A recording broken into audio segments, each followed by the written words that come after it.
Bonjour, je m'appelle Jean-Marie Roy, je suis candidat tête de liste Libre à Deuil pour les municipales 2020.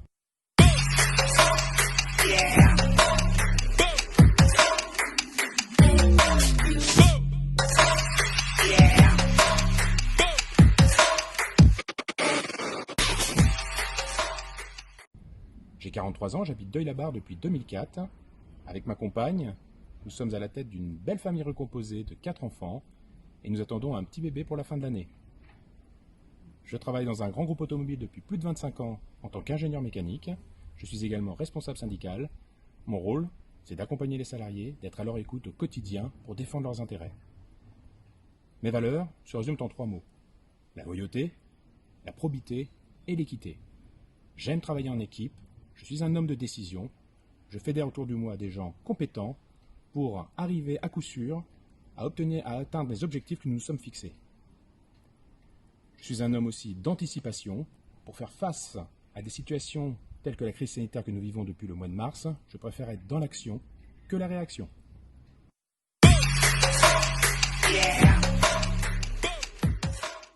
En arrivant à Deuil-la-Barre, j'ai pu observer les choix et les dysfonctionnements de la municipalité en place. Nous ne pouvons plus rester spectateurs. J'ai décidé de prendre part à la campagne municipale 2014 pour participer au changement et défendre mes idées. À l'époque, je souhaitais relancer l'économie, soutenir nos commerces, implanter de nouvelles entreprises dans tous les quartiers de la commune, réaménager la place du V2, mettre en lumière les associations et développer l'offre culturelle.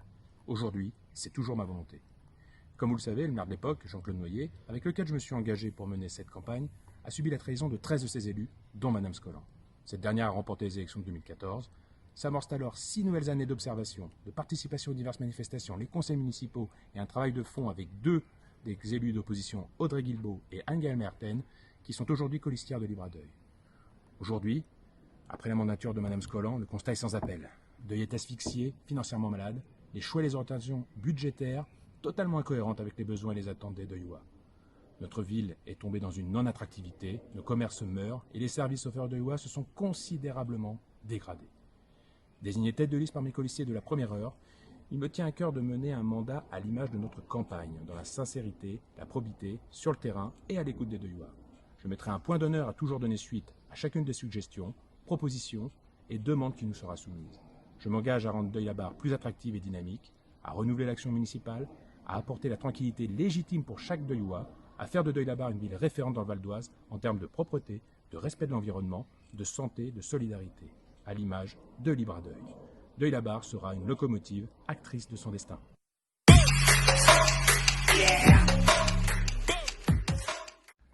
La grande gagnante de ce premier tour, c'est l'abstention, avec un taux record de 70%, ce qui remet en question la valeur même du scrutin et la notion même de démocratie.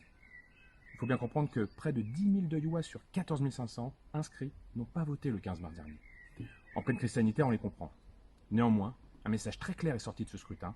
Les Deuilloises et les Deuillois souhaitent le changement à la tête de leur ville. Libre à Deuil et moi-même incarnons ce changement. Chères Deuilloises, chers Deuillois, vous nous avez accordé votre confiance à près de 23% lors du premier tour des élections municipales. Je tenais à remercier celles et ceux qui nous ont soutenus et qui ont confirmé leur choix de Libre à Deuil dans les urnes le 15 mars dernier.